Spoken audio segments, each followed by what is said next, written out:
Señoras y señores, autoridades, compañeros de la Guardia Civil y la Policía Nacional, miembros de la Asociación por la Tolerancia, amigos todos, permítanme que comience con lo elemental, darles las gracias.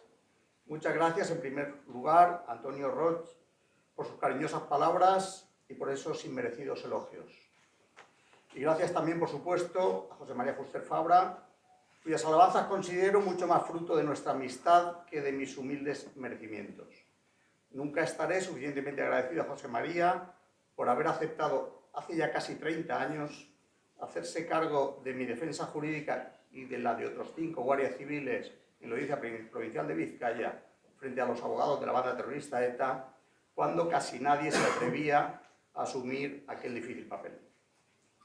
Gracias por este premio que recibo con humildad y con el que, si me permiten, pretendo representar a los policías y guardias civiles que defendieron el orden constitucional contra el procés y que recibieron este mismo galardón, a los que les fue otorgado este mismo galardón hace 2 años por esta asociación, pero que no pudieron venir a recibirlos por prohibirlo la superioridad. Agradezco a todos ustedes su asistencia a este acto, a los miembros del jurado su confianza, a la Asociación por la Tolerancia su perseverancia, a Barcelona, ciudad de acogida y de encuentro, su hospitalidad, y si me lo permiten, una gratitud íntima a mi familia, a mis compañeros y a mis amigos. Sin su aliento, muchas veces silencioso, nada de lo que hoy se me atribuye habría sido posible. En la vida uniformada, uno aprende pronto que los méritos, si los hay, son siempre compartidos. Este premio vale tanto por el motivo como por quien lo otorga. La Asociación por la Tolerancia nació en 1992 de una intuición sencilla y verdadera, que la libertad no avanza sola y que los derechos no se conservan por inercia.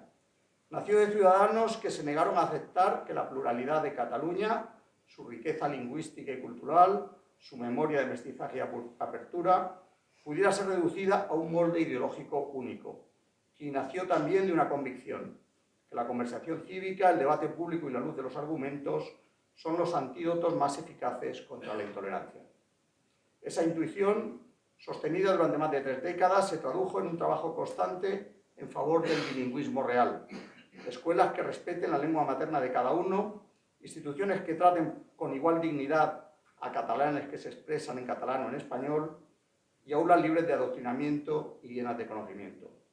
También se tradujo en un compromiso sin matices frente al terrorismo y frente a sus justificaciones, porque la tolerancia no es neutralidad entre el agresor y la víctima, es la toma de partido por la vida, por la dignidad y por la democracia. Por eso esta asociación ha estado siempre junto a quienes más han sufrido, y por eso muchos uniformados hemos sentido su cercanía como un respaldo moral que no olvidaremos nunca. Hoy, cuando algunos confunden tolerancia con indiferencia y pluralidad con fragmentación, conviene recordar la definición más exigente. Tolerancia es el arte difícil de convivir en la discrepancia bajo el amparo y el imperio de la ley común. Cataluña, que ha sido, es y será cruce de caminos, necesita de esta tolerancia tanto como hoy en día la necesita España entera. Quisiera ahora referirme a lo que nos sostiene, a los cimientos de nuestro Estado de Derecho. La Constitución del 78 es mucho más que un compendio de artículos. Es el relato compartido que convirtió la desconfianza en convivencia y la convivencia en un proyecto de futuro. Ese relato tiene capítulos que se iluminan entre sí y que, bien comprendidos, forman una sola historia. El primero nos habla de unidad, no de una unidad que aplaste la diversidad, sino de la unidad que garantiza la igualdad. La certeza de que viva donde viva, cada persona tiene el mismo derecho, la misma protección y la misma expectativa de justicia. Sin ese suelo común, la diversidad se convierte en frontera. Con él, la diversidad florece como riqueza. Hablar de la indisoluble unidad de España no es convocar una consigna, sino recordar el presupuesto esencial de nuestra nación. La unidad no es un accidente histórico, un capricho de los padres de la Constitución o una comodidad administrativa. Es la condición que hace posible que millones de trayectorias personales puedan reconocerse en un proyecto común. Gracias a ella compartimos una misma ciudadanía, un mismo marco de libertades y un horizonte de oportunidades que no se fragmenta por fronteras interiores. La unidad es la arquitectura que sostiene nuestra convivencia. Pero la unidad también nos obliga, en primer lugar, hacia quienes nos precedieron y forjaron un país capaz de albergar diferencias sin romperse. Somos deudores de generaciones que en momentos de incertidumbre eligieron sumar y no dividir, construir puentes y no trincheras. Esa deuda no se paga con nostalgia, sino con responsabilidad, ensanchando el espacio común que recibimos y no achicándolo. La unidad es también compromiso con los que mantienen en pie cada día los vínculos que no se ven. Familias que emigraron dentro de España y mezclaron acentos. Servidores públicos que hacen efectiva la igualdad de derechos desde una administración común. Empresas y trabajadores que conectan territorios, universidades que comparten conocimiento o creadores que hablan a todos sin preguntar de dónde vienen. Nuestra nación se sostiene en esa trama cotidiana de lealtades cruzadas, de si la charla con fronteras interiores o identidades excluyentes no amplía libertades, las reduce para todos. Debemos también a las generaciones futuras lo que heredamos de las pasadas. Un país reconocible, confiable, capaz de sostener proyectos que superan la vida de cualquiera de nosotros, porque no podemos privar a nuestros hijos del derecho, el privilegio y el orgullo de ser españoles, de la posibilidad de estudiar, trabajar, emprender, formar una familia o servir bajo un marco de seguridad jurídica y solidaridad que no se interrumpe al cruzar una calle. La fragmentación es un lujo que pagan siempre los más vulnerables. La unidad, en cambio, garantiza que el mérito y el esfuerzo rindan frutos en un espacio de igualdad efectiva. Unidad no es uniformidad. España es una comunidad plural de lenguas, costumbres y paisajes. Y precisamente por eso necesita un suelo compartido que iguala derechos, arbitra diferencias y protege a las minorías. La unidad no aplasta la identidad, la protege de convertirse en coartada para el privilegio. Es el marco donde cada tierra aporta lo propio sin exigir permiso para ser lo que es, y donde nadie puede atribuirse la representación exclusiva de lo común. Cuando la unidad se respeta, la libertad cultural florece sin sobresaltos. La unidad es también eficacia al servicio de la dignidad. Permite un Estado social que redistribuye, una seguridad que ampara por igual, una diplomacia que nos representa, una defensa que disuade, unas infraestructuras y servicios públicos que no se detienen en límites artificiales. Es la plataforma desde la que España aporta a Europa y al mundo con voz reconocible. Cuidarla es cuidar la confianza que sostiene nuestra economía, nuestra convivencia y nuestro prestigio. Por eso la unidad no se declama, se administra con prudencia, se defiende con serenidad y se vive a diario como el bien común que hace posibles todos los demás. Otro de los cimientos en los que se fundamenta nuestro Estado de Derecho es la separación de poderes. Porque la democracia no consiste únicamente en introducir una papeleta en una urna. La democracia se perfecciona cuando el legislativo delibera, el ejecutivo administra y el judicial juzga sin que nadie deba esperar nada del favor ni temer de la arbitrariedad. Es un sistema complejo donde interactúan la separación de poderes, la rendición de cuentas y el respeto al principio de legalidad. Si se erosionan esos pilares, el voto se convierte en una liturgia estéril. No hay libertad cuando los frenos y contrapesos se debilitan. Hay a lo sumo una apariencia que pronto se resquebraja. No menos importante es el imperio de la ley. La ley no es la voluntad de nadie, es la voluntad de todos expresada conforme a reglas. Y obliga a todos, pero más a quienes ostentan responsabilidades públicas. No hay atajos legítimos en democracia, ni plebiscitos espurios que pretendan suplantar al orden constitucional, ni presiones administrativas, ni interpretaciones creativas que conviertan el capricho en norma. Solo así es posible el cuarto cimiento, la igualdad ante la ley. La igualdad convierte a los individuos en ciudadanos y a los ciudadanos en comunidad política.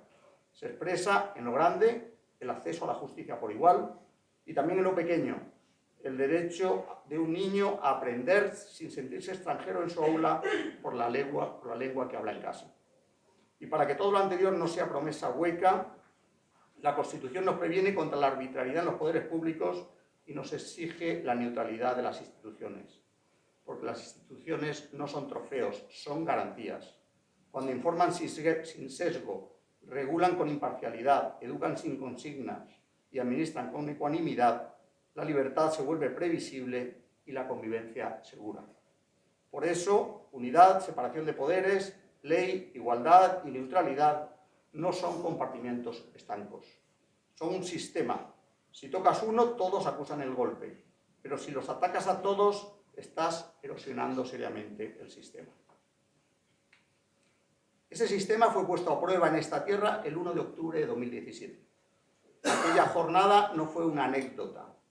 Fue el intento de que la fuerza de la masa, organizada y dirigida desde las propias instituciones públicas, arrollara al imperio de la ley que aquellas habían prometido cumplir y hacer cumplir.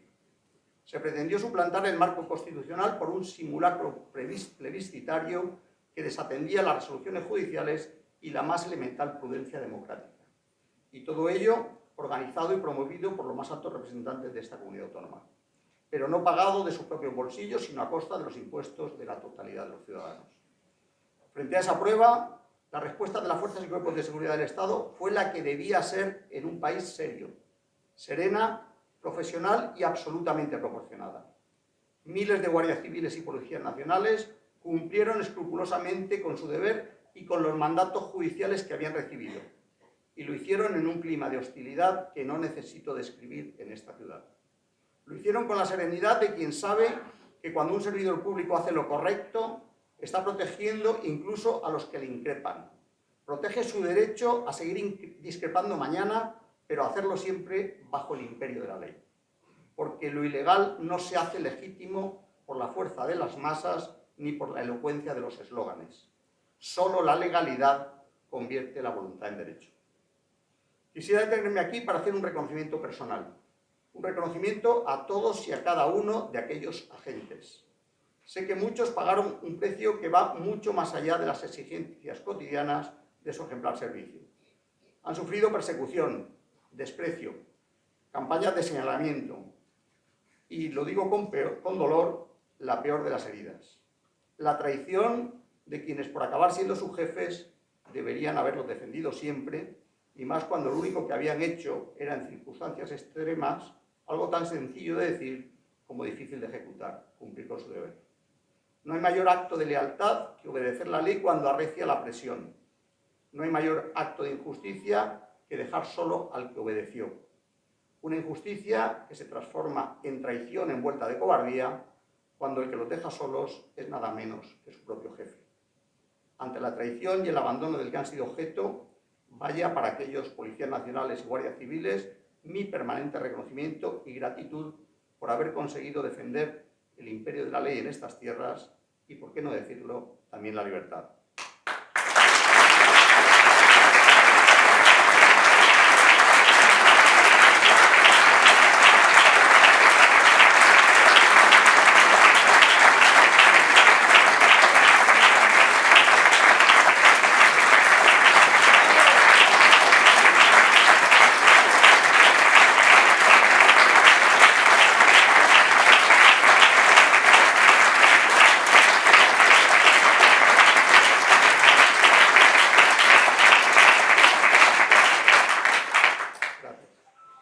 Aquella jornada no fracturó España porque prevaleció la Constitución y el Estado de Derecho.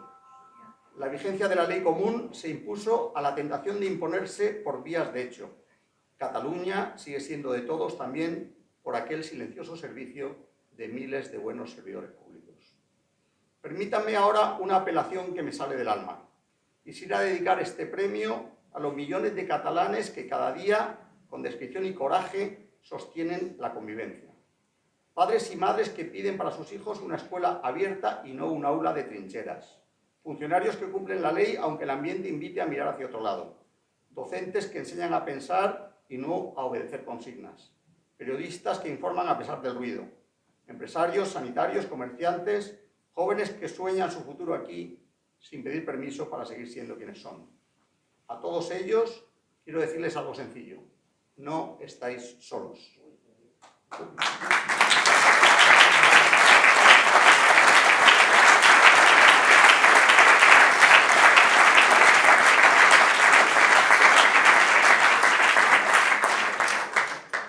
Cuando uno se enfrenta a un clima hostil, y muchos de ustedes lo saben bien, la tentación de la indiferencia puede parecer razonable, pero ustedes han elegido la dignidad, que es la forma más alta de libertad. Y ese ejemplo no solo honra a Cataluña, fortalece a España entera. Cataluña no es una etiqueta ni una consigna, es una realidad viva, plural, trabajadora, con acento propio y vocación universal.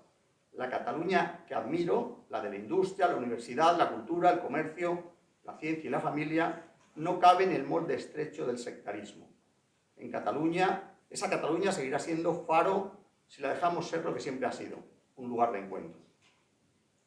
Todos los que vestimos el uniforme de la Guardia Civil conocemos de memoria el artículo primero de la cartilla que dictó el duque de Ahumada allá por 1845, tan solo un año después de haber fundado el cuerpo. El honor ha de ser la principal divisa del Guardia Civil. Debe, por consiguiente, conservarlo sin mancha. Una vez perdido, no se recobra jamás. Este precepto no es retórica. Es un mandato que nos exige y nos juzga, pero es sobre todo para los guardias civiles un modo de vida. Nos recuerda que a veces servir significa incomodar, que la lealtad primera es para con la Constitución y la ley, y que mientras los cargos son contingentes, el deber es permanente. No ignoran ustedes que mi carrera profesional se cruzó hace unos años con una decisión que supuso mi cese como jefe de la Comandancia de Madrid y truncó al mismo tiempo mi futuro profesional. No traigo este asunto para ajustar cuentas. Traigo este recuerdo para subrayar una enseñanza. Cuando el deber y la conveniencia chocan, no cabe discusión posible. El servidor público debe elegir el deber, incluso si el precio es personal. En mi caso, elegí respetar la separación de poderes y la obediencia debida en un procedimiento judicial a una juez de instrucción a la que ni siquiera conocía, por encima de las ansias de saber de un responsable político, por muy alto que éste se sentara. Y no les quepa ninguna duda de que, a pesar de la implacable persecución sufrida y del coste profesional padecido, volvería hoy a hacer lo mismo. Acudí a los tribunales como corresponde en un Estado de Derecho, desoyendo, por cierto, la recomendación de algunos, los timoratos de siempre que defienden aquello de déjalo estar, no lo muevan más, que nunca conviene enfrentarse a los poderosos. Como le respondí en aquella ocasión, en mi caso el recurso a los tribunales era mucho más que un derecho. Era una obligación para impedir que después de mí pudieran hacerle lo mismo a otros compañeros. La justicia resolvió como debía y puso a cada uno en su sitio, aunque algunos, los culpables de aquella ilegalidad, pretendan aparentar ahora que no se han enterado. Con aquellas victorias reiteradas en todos los recursos presentados ante el Tribunal Supremo, ganamos por 8-0, quedó correctamente cerrado este capítulo. ¿Y qué permanece de aquello? Pues permanece la tranquilidad de conciencia, la serenidad de mirar a los ojos a los tuyos, a tus hijos, a tus subordinados, a tus conciudadanos, y poder decirles, hice lo que debía y cumplí con mi deber, porque ningún entorchado merece el precio de la indignidad. Los cargos pasan, pero el honor permanece. No sería honesto...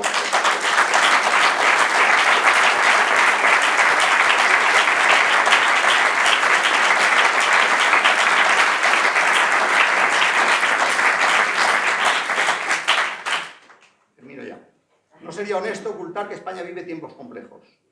Se discuten los límites del poder, se tensan las costuras de la separación de poderes y se producen tentaciones de colonizar espacios que deberían permanecer neutrales. Aparecen discursos que relativizan la ley o que llaman mandato popular a lo que no es sino conveniencia coyuntural. Frente a esa complejidad, yo contemplo dos realidades. La primera, los desafíos, el ruido, la polarización o la fatiga que induce a muchos a retirarse al ámbito privado. La segunda, nuestras reservas morales. Millones de españoles que madrugan, educan a sus hijos, pagan sus impuestos, respetan las normas y quieren un país previsible, razonable y decente. En esa mayoría silenciosa reside la fuerza tranquila de nuestro sistema. Ahí está el Estado de Derecho, en las leyes, sí, en los tribunales, por supuesto, pero sobre todo en el hábito cívico de una ciudadanía que se sabe responsable. Nuestra tarea, y aquí me permito incluirme entre ustedes, es reactivar ese músculo cívico, no delegar exclusivamente en los partidos lo que es tarea de todos, exigir a los representantes respeto por las formas, apoyar a quienes desde dentro de las instituciones actúan con profesionalidad y valentía, respaldar a los docentes que enseñan en libertad, a los periodistas que informan con rigor, a los jueces que sentencian sin miedo o a los servidores públicos que cumplen su deber sin mirar colores. Permítanme terminar como empecé, con gratitud pero también con esperanza.